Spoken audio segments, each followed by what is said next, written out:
پھر آپ وظیفہ کرتے کرتے بیچ میں جو ہے اس وظیفے کے ساتھ میں بتا دوں ہوگا کیا. اب جیسے آپ 10 دن پڑھ رہے ہو, اب یہ 2 سال پڑھ لیا, آپ کو بس پڑھے جا رہے ہیں 12,500 پکی پڑھائی ہے آپ کی, یعنی کہ زمین آسمان چپک جائے آپ پڑھے رہے ہو. ہوتا یہ ہے کہ کوئی مقدمہ آ گیا, کوئی مسئلہ ہو گیا, کوئی کورٹ کچہری ہو گئی, یا کوئی بیمار ہو گیا کچھ, اسی وقت آپ نے اسی کے پیرالل دوسرا 12,000 10 دن کے لیے شروع کر دیا, تو وہ کام نکال دو گے آپ, بھلے اپنا ہو یا کسی اور کا. یہ ہوتا ہے اس میں. اب سمجھ میں آیا؟ جی ہاں. اب جیسے بسم اللہ 1,000 پڑھ رہے ہو, یہ اس کی سمجھ لو کہ زکوٰۃ بھی ادا کر رہے ہو, سیاسی بیان زکوٰۃ بھی ادا کر رہے ہو, یہ پڑھتے رہو گے, یہ 2 سال پڑھ لیا. اگر کسی کا کوئی مسئلہ بن گیا, کسی بھی قسم کا مسئلہ, لوگ تو یہ کرتے ہیں کہ جی یہ یا لطیفو اس کا ہے, بسم اللہ اس کا نہیں ہے.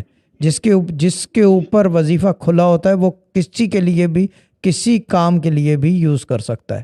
پھر وہ آپ 12,000 بسم اللہ ایک دن پڑھ لو, صبح بیٹھو, اور جب تک آپ پڑھو گے فیصلہ ہو جائے گا, کام ہو جائے گا, اس کا کامیابی ہوگی, بشرط یہ ہے کہ اللہ کی کیا ہو, مشیت ہو. مشیت یا رضا ہو. جی یہ چیز ہے. ٹھیک ہے باجی. ٹھیک ہے.